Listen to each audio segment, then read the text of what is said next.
Bom, pessoal, eu vou fazer hoje o primeiro de alguns vídeos mostrando um pouco do uso do software Aquanet, que é um software de rede de fluxo hídrico, né, desenvolvido por um pessoal da USP. É um software muito útil, muito amigável e tem diversas possibilidades de aplicação, muitas das quais eu mesmo nem conheço muito bem, né? Eu vou mostrar inicialmente a possibilidade de desenvolver um estudo de regularização de vazões em reservatórios, né? Usando esse software, né? O Aquanet vocês baixam do site, né? Se vocês botar no Google vão encontrar. E essa aqui é a cara um pouco assim da interface dele, né? Depois a gente vai comentar um pouco. Mas antes eu quero falar um pouco sobre regularização de reservatórios. Uh, esse tipo de estudos precisam de algumas informações.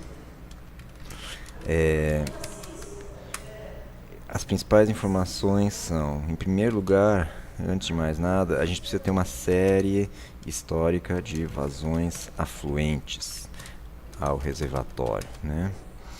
E aí, normalmente se usa intervalo de tempo mensal, então a gente precisa ter uma série de vazões mensais, mas isso é a coisa mais importante aqui, né? Porque a série de vazões é o combustível aí que vai determinar se o nosso reservatório pode atender uma vazão X ou Y, né? E esse armazenamento, esse e estoque de água em períodos de abundância para ser usado em períodos de escassez, isso que é determinante. Então a gente precisa ter essa noção de quanto entra nesse reservatório nos períodos mais secos e nos períodos mais úmidos, né? Então, fundamental, né? Um segundo informação importante é a geometria do reservatório, que é expressa na forma da curva cota área volume. Então a gente precisa ter uma relação na forma de uma tabela que relaciona os níveis da água com a correspondente área inundada e com o correspondente volume armazenado, né? Um terceiro item importante é um vetor médio de evaporação, né? Então eu tenho que ter para cada mês do ano uma lâmina média de evaporação que se supõe seja realista para aquele local, né? E isso vai ser objeto até de uma discussão à parte que eu vou fazer num próximo vídeo, né? Importante que a gente tem que ter esse valor, então, ou 12 valores médios, né? E por fim, a gente tem que ter algumas informações sobre a regra operativa desse reservatório, ou desse conjunto de reservatórios, né? A gente tem que fazer algumas hipóteses sobre como vai se comportar quando um determinado nível for atingido, ou quando uma determinada vazão afluir ao reservatório, né? A gente tem que estabelecer algumas premissas sobre que prioridades de uso vão existir, ok? Eu vou fazer um exemplo usando a gente vai determinar aqui nesse exemplo a capacidade de regularização de um reservatório isoladamente, né? Para começar do exemplo mais fácil, né? Depois a gente vai tornar mais complexo, vai botar mais reservatórios nesse sistema, né? Mas para começo de conversa, para entender bem a ideia, a gente vai começar com um só. Eu escolhi o reservatório de Jaguari-Jacareí, ok? É um reservatório que faz parte do sistema Cantareira, ok? Um sistema que abastece a maior cidade do Brasil, né? Que é São Paulo, né? E teve muito na mídia, né? E o maior desses reservatórios é esse reservatório de Jaguari-Jacareí, né? Que então faz parte desse sistema. Se a gente olhar no mapa, ele fica aqui, né? Esse aqui no Google Maps é o reservatório de Jaguari-Jacareí, e a partir de um túnel essa água é transposta desse reservatório para esse, que é Cachoeira, depois Atibainha, depois para um outro reservatório já dentro da bacia do Tietê, né? E daqui tem então uma estação de tratamento que abastece até pouco tempo atrás, abastecia mais de 50% do município de São Paulo, né? Então a gente vai primeiro calcular a capacidade de regularização desse reservatório isoladamente, né?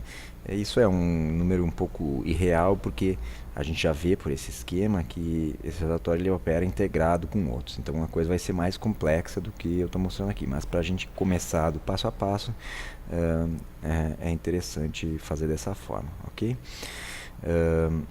Então, aqui no Aquanet, a gente vai desenhar um reservatório. Então eu vou vir aqui nesse símbolozinho e vou criar um reservatório, ok?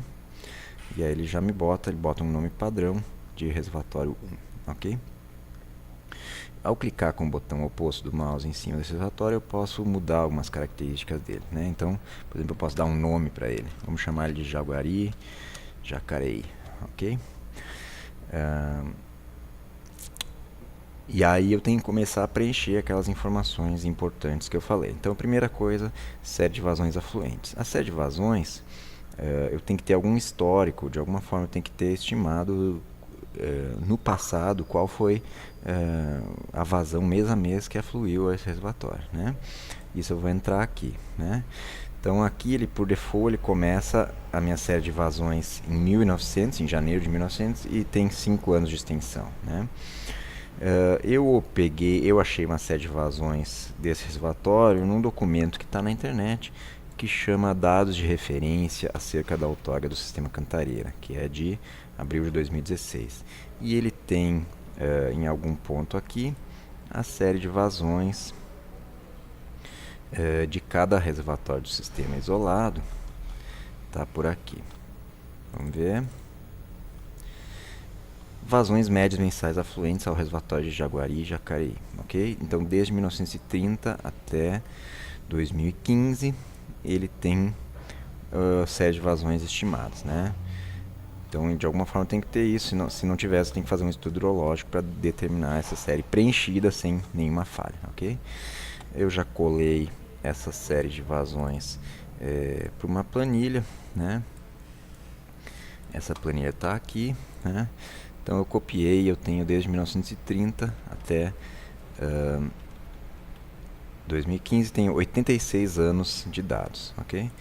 Ele por default ele começa em 1900 e tem 5 anos, então a gente tem que fazer uma mudança aqui, que é o seguinte: a gente vai vir aqui em definições gerais e vai dizer que ele vai começar em janeiro de 1930 e vai ter um total de 86 anos, que é exatamente a extensão. É uma série muito boa essa, né?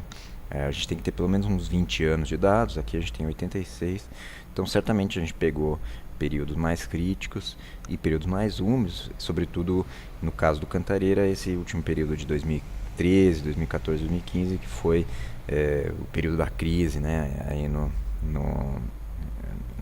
abastecimento, né?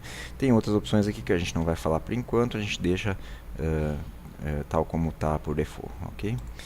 Aí agora eu volto, clico no botão oposto, ele já vai ter automaticamente mudado o meu espaço aqui para preenchimento para 86 anos, começando em janeiro de 30, ok? Então eu vou copiar aqui essa série de vazões que está em metros cúbicos por segundo. Vou copiar toda ela, eu já calculei a média dela, então a média das vazões afluentes é de 24,6 metros cúbicos por segundo, né? Isso é um número importante nesse tipo de estudo, porque vocês sabem, a média de longo termo, ela define o potencial máximo, o teto de regularização que esse reservatório pode fornecer, né? Então, se de alguma forma esse estudo me disser que a vazão regularizada é 30 metros cúbicos por segundo, já tem alguma coisa errada, porque não tem como, simplesmente fisicamente impossível. Se a média é 24, não tem como regularizar 30, ok? Então isso é a série de vazões, eu copiei e colei, está tudo aqui, ok? Uma segunda informação que eu falei são a geometria do reservatório. A geometria do reservatório pode ser expressa, ou deve ser expressa, por meio de uma tabela cota área volume, né? Essa informação, no caso do reservatório, também está disponível aqui aqui nesse DDR, né? Vamos ver onde é que ela está. Tá aqui, curva cota área volume do reservatório Jaguari e Jacareí, ok? E tem essa tabela, ela tem várias ordenadas de metro em metro, existem informações, né? O Aquanet ele não consegue receber tabelas tão extensas como essa, tá? Então a gente tem que sintetizar um pouco. Ele recebe no máximo 20 entradas, ok? Então eu discretizei um pouco, eu peguei a cada 5% de volume útil, mais ou menos, eu peguei um valor aqui da minha tabela e copiei isso para cá, nessa tabela. Então criei uma tabela bem mais sintética. Veja que ela tem incrementos de 7 metros, depois de 2 metros, né? Depois de 1 em 1 metro, né? À medida que o resultado vai ficando maior, com maior volume, né? Então a gente pode copiar essa tabela aqui para dentro e no mínimo ela tem na cota 796, ela não tem volume nem área nenhum, está completamente seco, né? E tem algumas informações importantes, que é o volume máximo, volume mínimo e volume inicial, né? O volume máximo, pelo que consta aqui, quando ele está com 100%, o volume é de 1047,55. Então, 1047,55 hectômetros cúbicos. No mínimo, o chamado volume morto, né, está na cota 818 e corresponde a 184,25 metros cúbicos. E tem o volume inicial, né? Se a gente lembrar, eu vou calcular a vazão no mês seguinte a partir aliás, vou calcular o volume no mês seguinte a partir do volume que está esse mês, mais o que entrou, menos o que saiu. Então, no primeiro intervalo de tempo, eu não tenho o volume no mês anterior, ou seja, não tenho o volume que ele estava em dezembro de 1929. Eu vou ter que arbitrar qual foi o volume inicial, né? Como a série é bem longa, isso vai ter pouco rebatimento, né? Então eu posso arbitrar que ele estava inicialmente cheio, ou seja, ele estava inicialmente com toda a capacidade, ok? E finalmente a evaporação, né? Que é a terceira coisa que eu listei aqui. A evaporação eu peguei de um banco que é o BDMAP, que é o banco de dados do INEMET, tá? É um banco que requer um cadastro, aí você tem que prometer que vai usar essas informações só para pesquisa, mas ele tem séries históricas de estações climatológicas em vários pontos do Brasil, ok? Então eu peguei aqui as médias de evaporação de uma estação meteorológica que está mais ou menos próxima da bacia, não está muito próxima, para dizer a verdade, né? Eu peguei os dados de uma estação que fica em Guarulhos, né? Que é um município ao norte da região metropolitana, né? Tem a minha senha de acesso aqui, etc. Dados mensais, evaporação. Então a gente pode ver desde 1961 eles têm dados, ok? No estado de São Paulo. Ok. Vamos ver o que ele me acha. Então ele tem aqui. Tá aqui a nossa bacia, né, o nosso reservatório, e a gente tem aqui essa estação que é a mais próxima, que é a estação de Guarulhos. Não é muito próxima e, enfim, não é muito representativa também, porque a bacia aqui está numa região um pouco de serra, que é a Serra da Cantareira, então tende a ser um pouco diferente o clima nesse local em relação a Guarulhos, que é um ponto mais baixo, já mais próximo da cidade, né? Então, mas enfim, é o ponto mais próximo que a gente tem, então é a informação que a gente dispõe, tá? Depois eu vou fazer um outro vídeo comentando um pouco mais sobre isso, tá? Essa série histórica, ela tem desde julho de 83, eu baixei e eu tirei as médias de cada mês, depois eu mostro um pouco como eu fiz isso, e cheguei nesse vetor aqui de evaporação. Então tem evaporações um pouco mais altas em janeiro, no mês de verão, e mais baixas nos meses de inverno, ok? Um total aí de 1.100 milímetros por ano, ok? Então eu copio isso aqui e vou lá na evaporação, vou colar esse vetor aqui, ok? Então essa é a média de evaporação aí que eu estou arbitrando, né? Eventualmente alguém tem uma outra informação de uma outra fonte, mas eu não achei nada melhor do que isso, então vou usar esse valor, ok? Está preenchido então a maior parte das informações, e agora eu tenho que montar a minha rede de fluxo propriamente dito, ok? Qual é meu objetivo? Eu quero calcular a vazão que esse reservatório pode regularizar, sabendo que ele tem essas entradas na forma de vazões e sabendo que ele tem esse tipo de perdas na forma de evaporação. Além da evaporação, a água vai sair do reservatório pela própria demanda, né? Então eu tenho que criar uma demanda aqui, ok? E essa demanda eu vou chamar de regularização, ok? Vamos chamar só por enquanto. E além disso, eu tenho que criar um link aqui, eu tenho que criar uma conexão entre esses dois para sinalizar que a água vai sair do reservatório e vai atender essa demanda. Então eu vou criar um link. E aí, para criar um link é o seguinte, eu seleciono e aí eu clico em dois objetos sempre. No objeto de onde a água vai sair e, por segundo, no objeto para onde a água vai. Então, a água vai do reservatório para cá. E aí, com isso, eu criei um link, uma conexão, vamos dizer assim. Ok? Então, a água vai ser do reservatório por evaporação, que eu já informei, e vai sair por meio dessa regularização. Por enquanto, se eu clicar com o botão oposto, não tem nenhuma demanda aqui, então não vai tirar água nenhuma, né? Qual é a minha ideia? Eu preciso calcular essa capacidade de regularização de uma forma iterativa. Então eu tenho que dar um chute inicial para essa vazão que pode ser regularizada. O que é a vazão regularizada? É a vazão média que esse reservatório pode atender, né? A gente já sabe que ela tem que ser inferior a 24 metros cúbicos por segundo, né?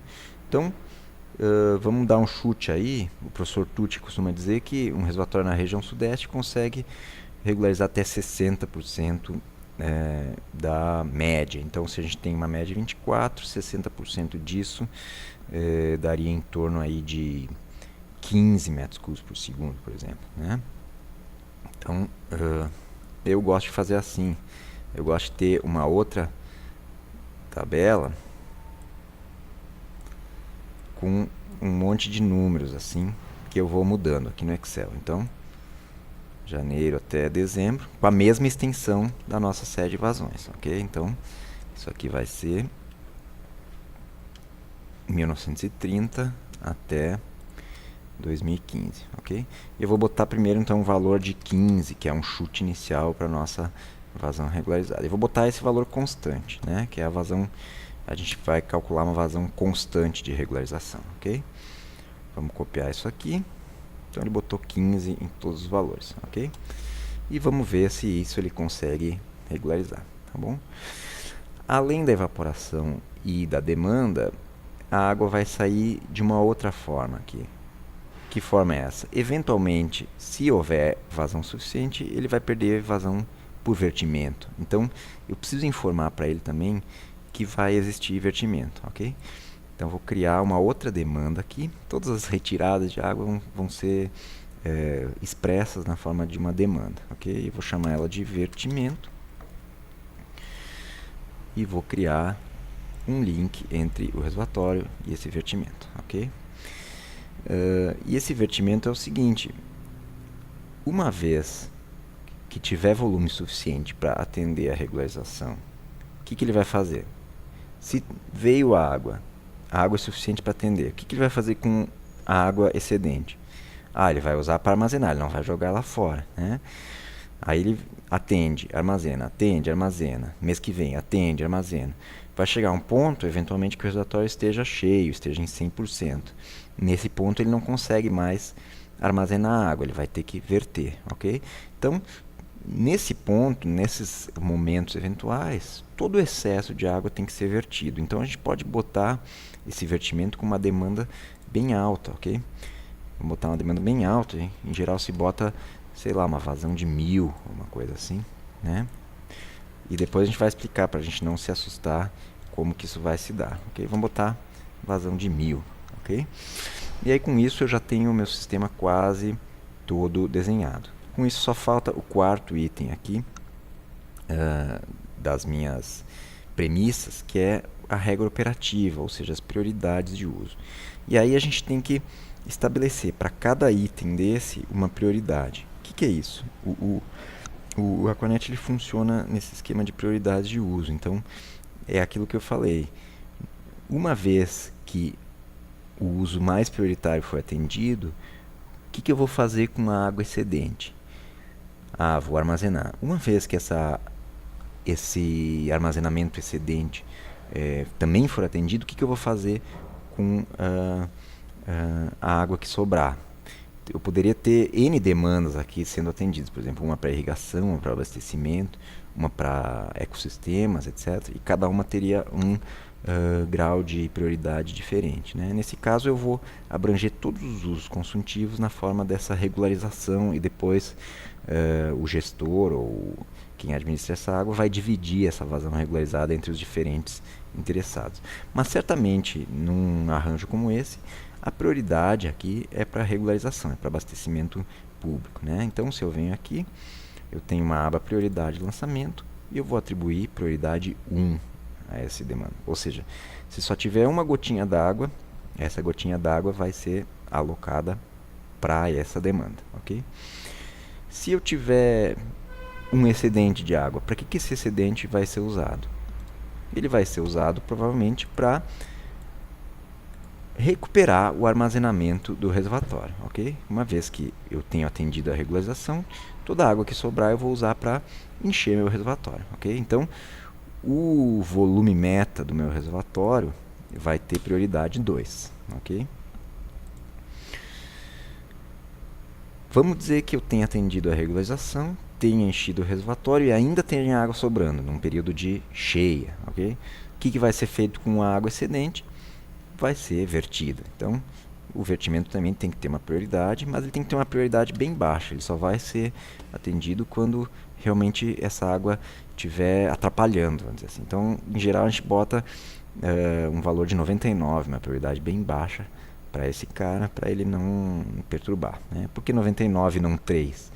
Porque eu poderia daqui a pouco tornar mais complexo o meu sistema, botar outras demandas aqui, então ele já fica com uma prioridade automaticamente muito baixa, ok?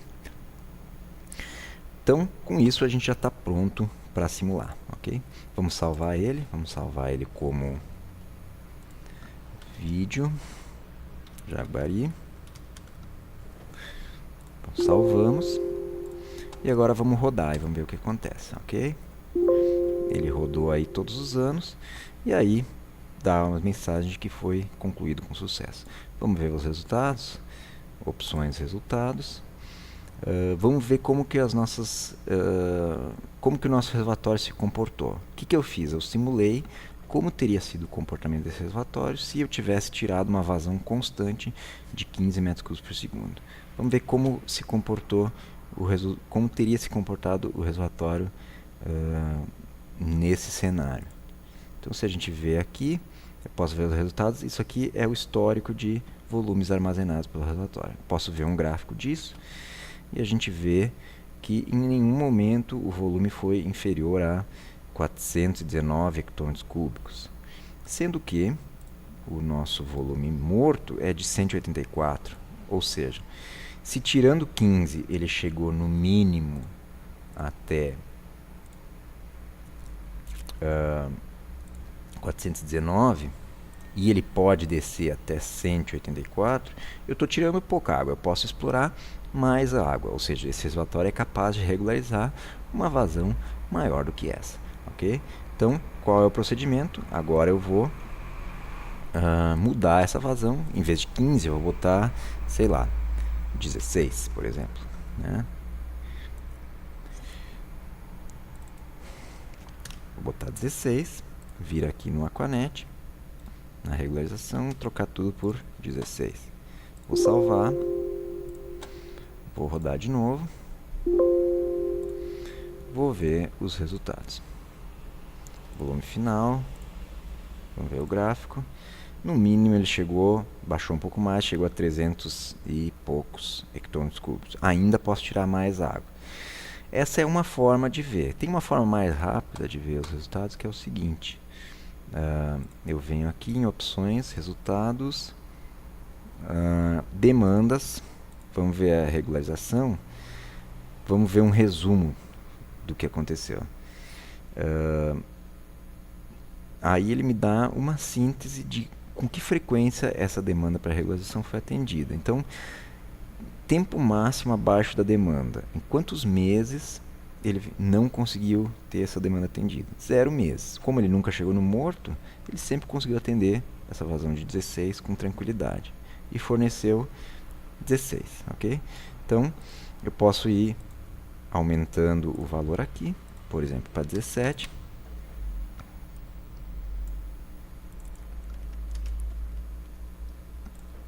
Vamos rodar de novo.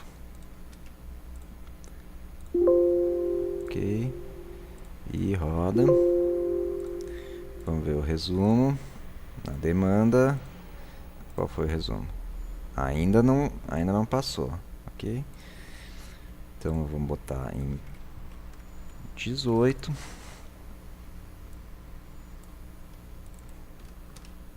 Vamos rodar.